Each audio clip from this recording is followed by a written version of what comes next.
What if I told you that death isn't an event but a process? A process that begins 30 days before it actually happens. Today, we're diving into one of the most fascinating and mysterious theories of all time, the Zohar Theory.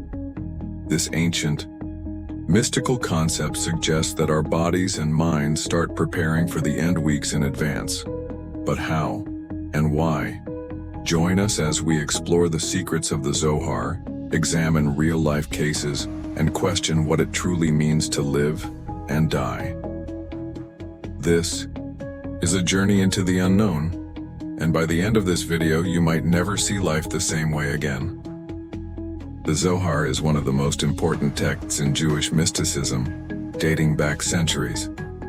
It's a complex work that explores the nature of the universe, the soul, and the divine. But hidden within its pages is a theory that has fascinated scholars and spiritual seekers alike.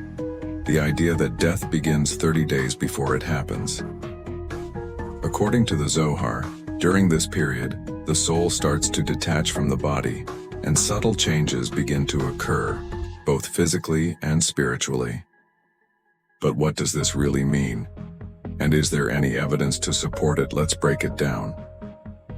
The Zohar describes death as a transition, not an end.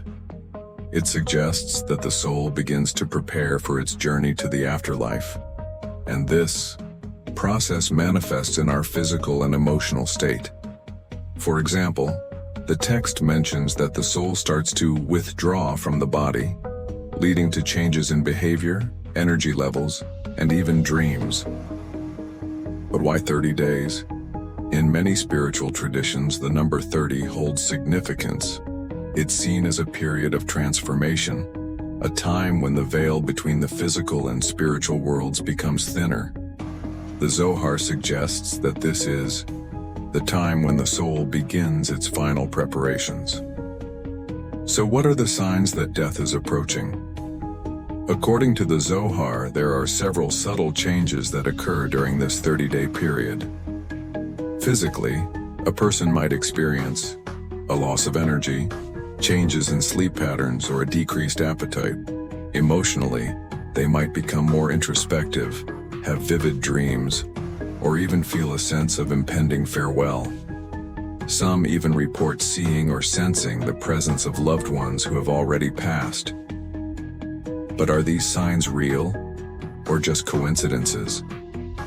Let's look at some real-life cases that seem to support this theory. Physical signs. Many people report a sudden decline in energy, as if their body is slowing down. Others experience changes in appetite or sleep, often sleeping more or less than usual. These changes can be subtle, but they are often noticeable to those close to the person. Emotional signs. A sense of peace or acceptance is common, as if the person knows their time is near. Some become more reflective, revisiting old memories or expressing a desire to reconcile with others. Vivid dreams are also frequently reported, often involving deceased loved ones or symbolic imagery. Spiritual signs. Some people report sensing a presence or hearing voices as if they are being guided or called. These experiences are often described as comforting, rather than frightening. Throughout history, there have been countless stories of people who seem to sense their impending death. These accounts are eerily consistent with the Zohar Theory, suggesting that the process of death begins 30 days before it happens. Let's explore some of the most compelling cases that challenge our understanding of life and the afterlife. One of the most famous examples comes from none other than Abraham Lincoln, the 16th President of the United States. Just days before his assassination, Lincoln reportedly had a vivid dream where he saw himself lying in a coffin in the White House. He described the dream to his wife, Mary, who was deeply disturbed by it. Days later, Lincoln was shot at Ford's Theater. Was this dream a mere coincidence? Or was it a premonition of the inevitable, as the Zohar Theory suggests? In 1987, A man from New York began hearing whispers of his name every night. At first he dismissed it as his imagination, but the voices grew louder and more persistent. He confided in his wife, saying, "I feel like something is coming for me." Exactly 30 days later, he passed away peacefully in his sleep. Was this a sign from beyond, or was his subconscious preparing him for the end? In 2013, a woman in perfect health told her family she had an overwhelming feeling of sadness and a strange certainty that she would not be alive in a month. Her loved ones were baffled as she showed no signs of illness. Tragically, 29 days later, she died in a sudden car accident. How could she have known? Was this a premonition, or was her body and mind already preparing for the end?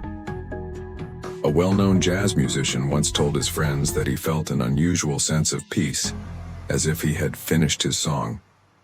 He recorded his final piece of music, a hauntingly beautiful composition, and mysteriously passed away exactly 1 month later.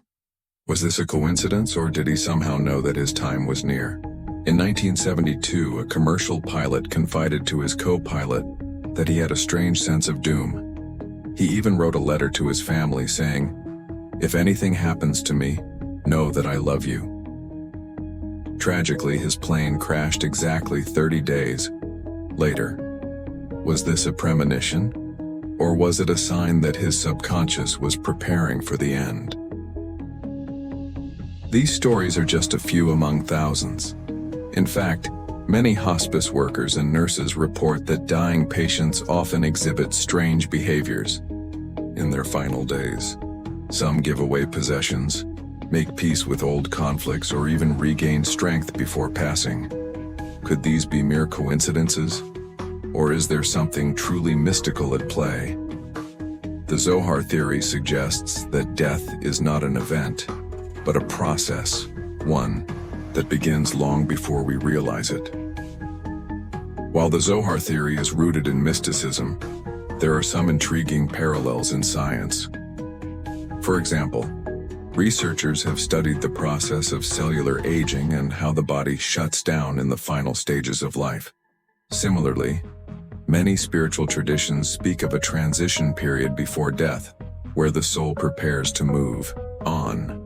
Could the Zohar be describing a universal truth that science is only beginning to understand? Or is this just a comforting idea to help us cope with the unknown? The truth may lie somewhere in between. Scientific perspective. Studies have shown that the body undergoes significant changes in the weeks leading up to death. For example, the immune system weakens, and the brain may release chemicals that alter perception and mood.